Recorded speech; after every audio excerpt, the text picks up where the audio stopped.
Judge mocks black woman in court, then freezes when she shows her USSS badge. The judge was making fun of black women in court. When he showed his USSS badge, he froze and his career was over. Judge Howard Morrison thought he was dealing with just another defendant that morning. Detective Sarah Williams sat quietly in his courtroom, facing charges that would destroy her career. But when she finally revealed who she really worked for, the entire legal system would be shaken to its core. This is the story of how prejudice in the justice system met federal authority and how one badge changed everything. Subscribe, because this tale of hidden identity and ultimate justice will leave you speechless. The federal courthouse in downtown Chicago buzzed with the usual morning activity. Lawyers shuffled between courtrooms, clerks processed endless paperwork, and defendants waited nervously for their cases to be called. In Courtroom 7, Judge Howard Morrison prepared for what he assumed would be a routine day of minor federal cases. Judge Morrison was a man in his early 60s, with silver hair and the kind of imperious bearing that came from 20 years on the federal bench. He had built his reputation on being tough but fair, though some whispered that his definition of fairness seemed to vary based on who stood before him. At 9 a.m. sharp, the bailiff called the court to order. "The United States versus Detective Sarah Williams," he announced, his voice echoing through the wood-paneled courtroom. Sarah Williams rose from the defendant's table with quiet dignity. At 38, she was an attractive black woman with natural hair pulled back in a professional bun. Her charcoal gray suit was conservative and well-tailored, projecting competence and respectability. But Judge Morrison's eyes lingered on her with barely concealed skepticism.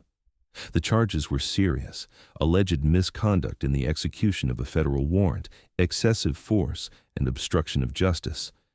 If convicted, Sarah would lose her law enforcement career and face years in federal prison. "Miss Williams," Judge Morrison began, his tone already carrying disapproval, "you stand accused of serious violations of federal law. How do you plead?" Sarah's attorney, David Chen, stood beside her.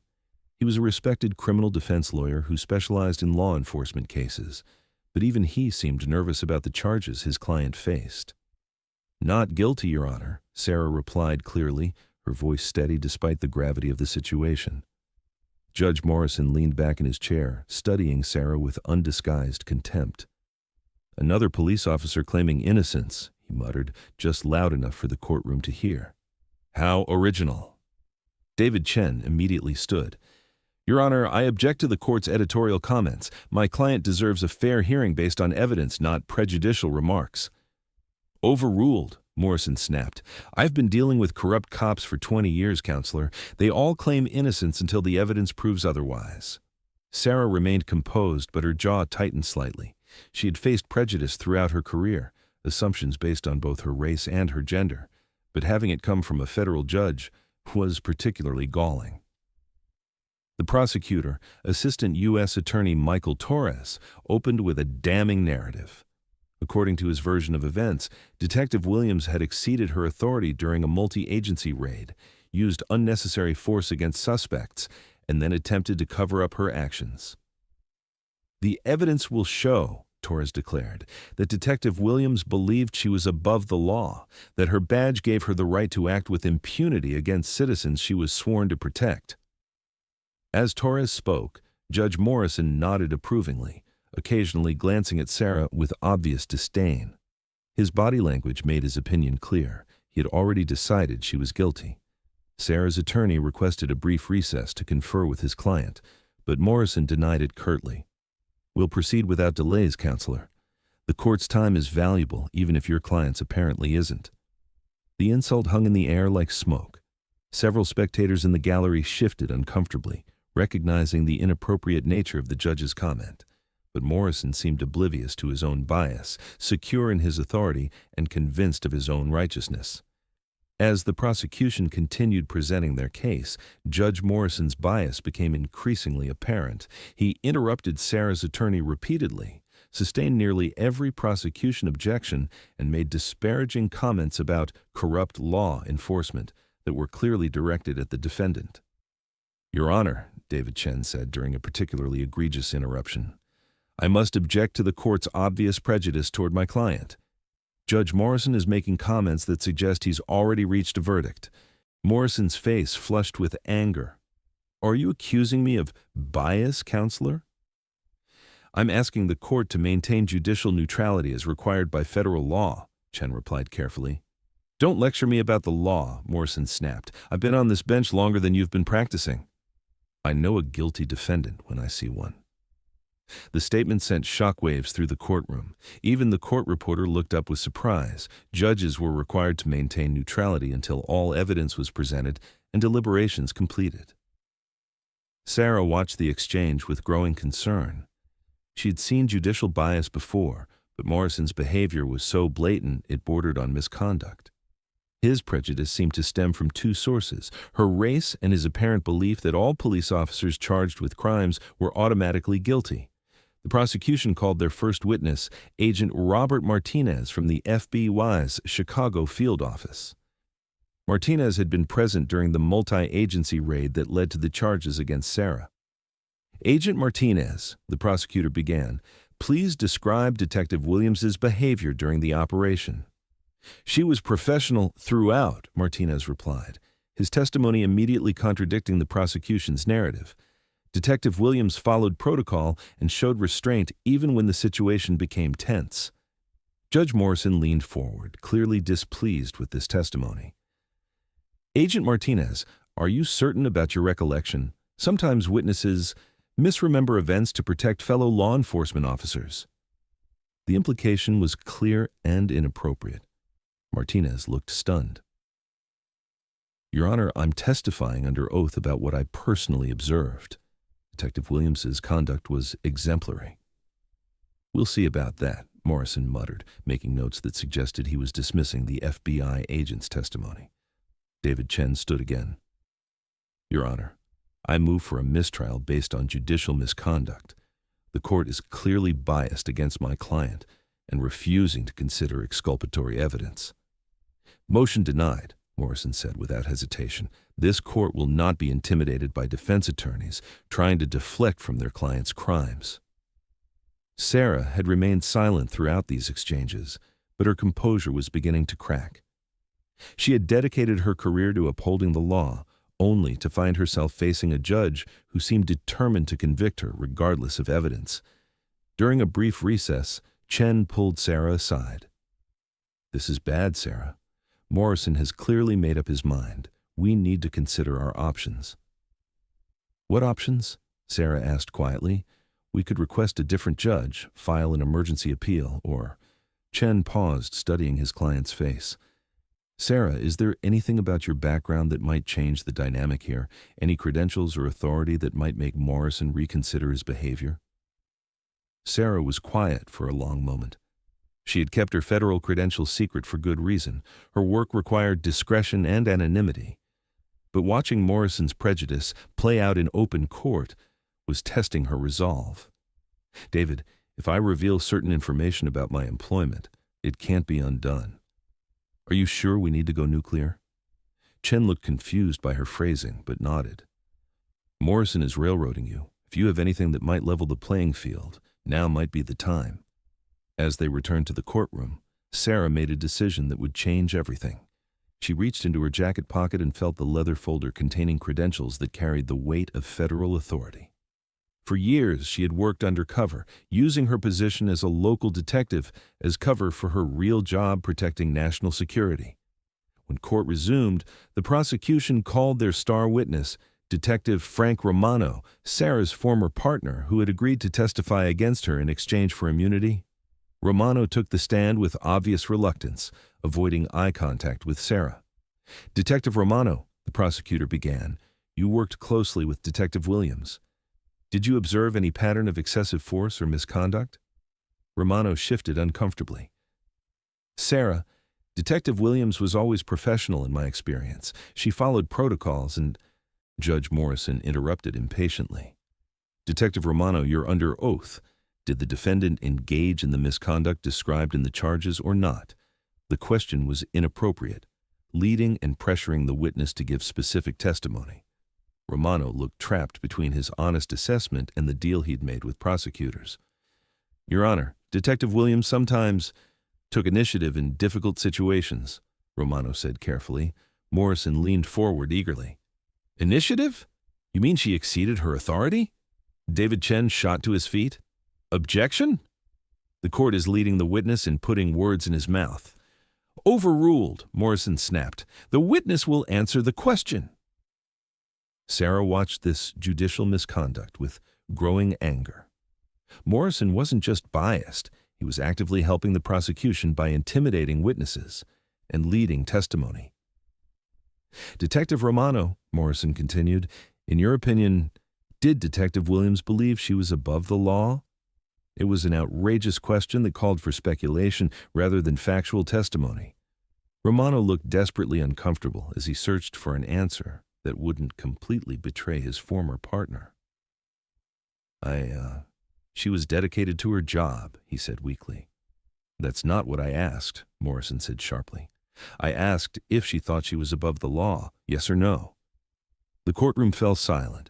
Everyone present recognized that the judge was browbeating a witness to get the testimony he wanted. It was a clear violation of judicial ethics. Sarah had seen enough. She stood slowly, her movement drawing every eye in the courtroom. Your Honor, she said quietly, I'd like to address the court.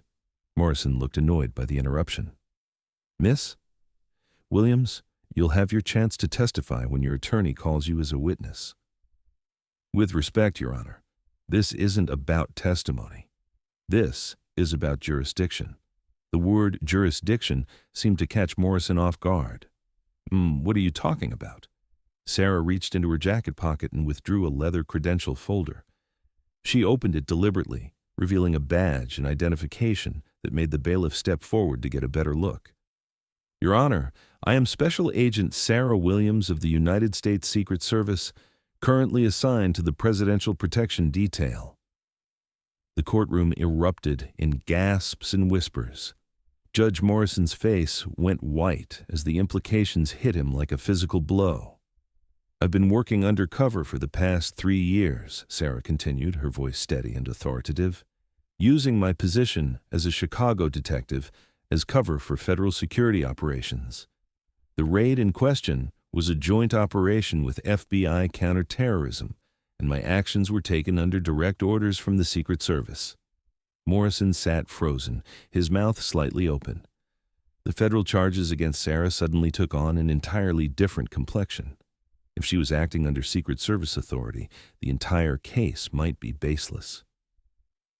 David Chen looked as stunned as everyone else, but quickly recovered his professional composure. Your Honor, I move to dismiss all charges against Agent Williams. The prosecution clearly lacks standing to bring federal charges against a federal agent acting within the scope of her duties. The prosecutor, Michael Torres, stood shakily. Your Honor, we weren't informed of the defendant's federal status. This changes everything. Morrison found his voice, though it came out as barely a whisper. Agent Williams, why wasn't this information disclosed earlier? Sarah's response was measured but pointed. Because, Your Honor, my assignment required discretion and secrecy. However, watching this court's prejudicial treatment of what you believed was a local police officer has convinced me that transparency is necessary to ensure justice. The silence in the courtroom was deafening as the full weight of Sarah's revelation settled over everyone present. Judge Morrison sat paralyzed behind his bench, the color drained from his face as he processed what had just happened. Agent Sarah Williams of the United States Secret Service stood calmly in front of his bench, her credentials open for inspection. The badge gleamed under the courtroom lights, its authority undeniable. Your Honor, David Chen said, seizing the moment, I move for immediate dismissal of all charges. My client is a federal agent who is operating under direct authority from the Secret Service. This court lacks jurisdiction over her actions during a classified federal operation. The prosecutor, Michael Torres, looked like he wanted to disappear into the floor. His entire case had just collapsed spectacularly. Your Honor, the prosecution. We need time to confer with our superiors about this development.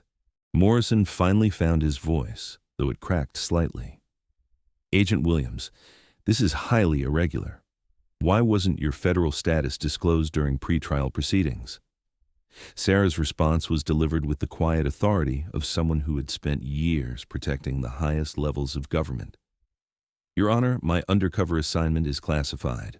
I'm only revealing it now because your conduct toward who you believed was a local police officer has demonstrated a pattern of judicial bias that threatens the integrity of these proceedings. The words hit Morrison like a slap. She wasn't just revealing her identity, she was formally challenging his fitness to serve as a judge. Furthermore, Sarah continued, my actions during the raid in question were taken under direct orders from Secret Service leadership as part of a counterterrorism operation. Agent Martinez's testimony confirmed that I acted professionally and within protocol. FBI Agent Martinez, still seated in the witness box, nodded emphatically. Your Honor, I can confirm that Agent Williams was operating under federal authority. Her conduct during the operation was exemplary. Morrison looked around desperately, as if seeking some way to salvage the situation. But there was no escape from what he had done. His prejudicial treatment of Sarah had been witnessed by a courtroom full of people, including court reporters whose transcripts would document every inappropriate comment. Your Honor, Chen pressed, I also move to report your conduct to the Judicial Ethics Committee. Your prejudicial comments, leading questions to witnesses, and obvious bias toward my client constitute serious judicial misconduct. The threat hung in the air like a sword over Morrison's head. Judicial misconduct investigations could end careers, strip judges of their positions, and destroy reputations built over decades. Sarah walked forward and placed her credentials on the judge's bench. Your Honor, I suggest you examine my identification carefully. Then, I suggest you consider whether your treatment of me would have been different if you had known who I really was from the beginning. Morrison picked up the leather folder with trembling hands. The Secret Service badge was authentic, and the identification confirmed Sarah's position within the Presidential Protection Detail, one of the most elite assignments in federal law enforcement. If your answer is yes, Sarah continued, then you need to ask yourself why a person's job title should determine whether they receive fair treatment in your courtroom. Justice is supposed to be blind, not selective, based on who you think deserves respect. The courtroom was absolutely silent. Everyone present understood they were witnessing something extraordinary, a federal judge being called to account for his prejudice by someone with the authority to demand better. Morrison set the credentials down carefully, his hands still shaking. Agent Williams, the court apologizes for any misunderstandings. Misunderstandings?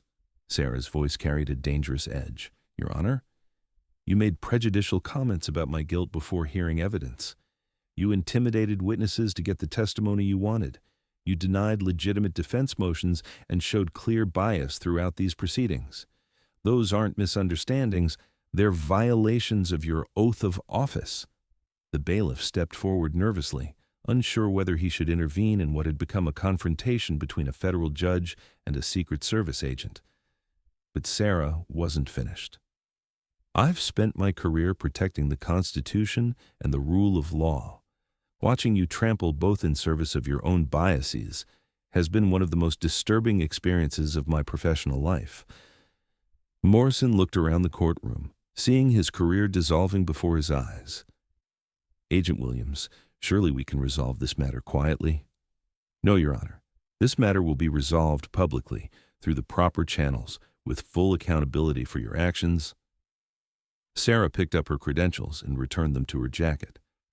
I trust the prosecution will withdraw all charges immediately, given that they lack any legal foundation. Torres nodded quickly. Yes, Agent Williams. We move to dismiss all charges with prejudice.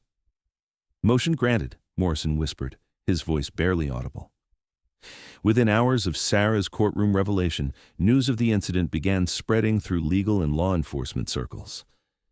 Judge Morrison's prejudicial behavior toward a Secret Service agent created shock waves that reached the highest levels of the federal judiciary. Sarah returned to Secret Service headquarters in Washington, where she was debriefed by Deputy Director James Kellerman. Her undercover assignment in Chicago had been compromised, but a revelation had exposed serious judicial misconduct that demanded investigation. Agent Williams, Kellerman began, your decision to reveal your identity was necessary, but costly. 3 years of undercover work has been burned. I understand, sir, but watching Morrison's prejudice play out in that courtroom, someone had to stand up to it. Kellerman nodded approvingly. You made the right call. No federal judge should be allowed to conduct themselves that way, regardless of who's standing in front of them. Meanwhile, the Judicial Ethics Committee had received multiple complaints about Morrison's conduct. The court transcripts painted a damning picture of a judge who had abandoned neutrality and actively worked to secure a conviction based on personal bias. Within 48 hours, a formal investigation was launched. Court reporters, bailiffs, and attorneys who had witnessed Morrison's behavior were interviewed. The pattern that emerged was disturbing but not surprising. Morrison had a history of treating certain defendants differently based on race and class. Attorney David Chen filed a comprehensive complaint detailing every instance of misconduct he had witnessed. Your Honor made prejudicial comments, led witnesses, and showed clear bias from the moment Agent Williams entered his courtroom, Chen wrote. His behavior violated every principle of judicial fairness. FBI agent Martinez also provided a statement supporting Sarah's account.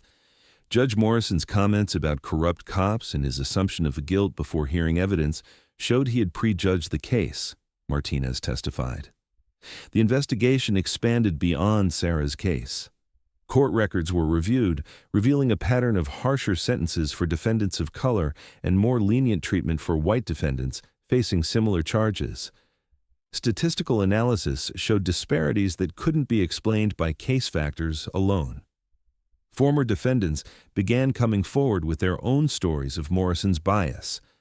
A black small business owner described how Morrison had dismissed his claims of police misconduct without hearing evidence. A Hispanic veteran recounted how the judge had questioned his military service and suggested he was lying about his combat record. He looked at me like I was already guilty, said Maria Rodriguez, who had faced Morrison during an immigration hearing. No matter what evidence we presented, he had already made up his mind based on what he saw when he looked at me. The mounting evidence painted a picture of systematic bias that had corrupted justice in Morrison's courtroom for years. The Judicial Ethics Committee faced mounting pressure to take decisive action. 3 months after Sarah's courtroom revelation, Judge Howard Morrison faced a formal ethics hearing that would determine his future on the federal bench. The evidence against him was overwhelming. Transcripts, witness testimony, and statistical analysis all pointed to a pattern of bias that violated his oath of office. Sarah testified before the ethics panel, her Secret Service credentials giving weight to her account of Morrison's prejudicial behavior. Your Honor's conduct toward me wasn't just inappropriate, she told the panel. It was part of a pattern of treating certain defendants as guilty based on assumptions about their race, class, or background. That's not justice, it's discrimination wearing a black robe. The panel questioned Morrison extensively about his conduct. His attempts to justify his behavior fell flat as transcript after transcript revealed the extent of his bias. Judge Morrison, the panel chairman asked, how do you explain your comment that you know a guilty defendant when you see one? Morrison shifted uncomfortably. I was referring to my experience with similar cases. You made that comment before hearing any evidence, the chairman interrupted. You had prejudged Agent Williams based on appearance alone. The hearing room was packed with legal observers, journalists, and former defendants who had been affected by Morrison's bias. The proceedings were broadcast live, ensuring maximum transparency in the accountability process. When the panel announced their decision, Morrison's career effectively ended. He was formally censured for judicial misconduct, stripped of his administrative duties, and ordered to undergo sensitivity training. While he retained his lifetime appointment, his reputation was destroyed and his effectiveness as a judge eliminated. Judge Morrison's conduct violated the fundamental principles of judicial fairness, the panel chairman announced. His bias toward certain defendants, his prejudicial comments, and his abandonment of neutrality constitute serious misconduct that undermines public confidence in the federal judiciary. Sarah watched the proceedings from the gallery, feeling vindicated but not triumphant. Justice had been served, but the damage Morrison had done to countless defendants over the years could never be fully repaired. 6 months after the ethics hearing, Sarah received a new assignment with the Secret Service, leading a task force focused on protecting federal judges from threats. The irony wasn't lost on her. She was now responsible for protecting the same judicial system she had helped reform. Judge Morrison remained on the bench but was effectively sidelined. His colleagues avoided assigning him to significant cases, and his courtroom was routinely empty except for minor procedural matters. He had become a cautionary tale about the consequences of allowing bias to corrupt justice. The case became a landmark in discussions about judicial accountability and implicit bias training. Law schools began using Morrison's conduct as a case study in what judges should never do. Sarah often spoke at legal conferences about her experience, emphasizing that justice must be blind to everything except the facts and the law. "And the badge I carry gives me authority," she would tell audiences, "but it doesn't make me better than anyone else. Justice works only when we treat all people with equal dignity, regardless of their position or background." Her revelation in Morrison's courtroom had done more than save her career. It had exposed systemic bias and created accountability in a system where judges rarely face consequences for misconduct. "True authority comes from character, not credentials," Sarah concluded in her speeches. Judge Morrison forgot that lesson, and it cost him everything. The question we all need to ask ourselves is, what kind of authority are we exercising, and are we using it to serve justice or our own prejudices?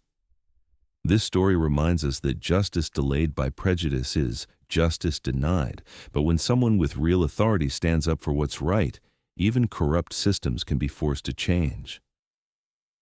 If this story of courage and accountability inspired you, subscribe for more tales of people who refuse to let bias corrupt justice.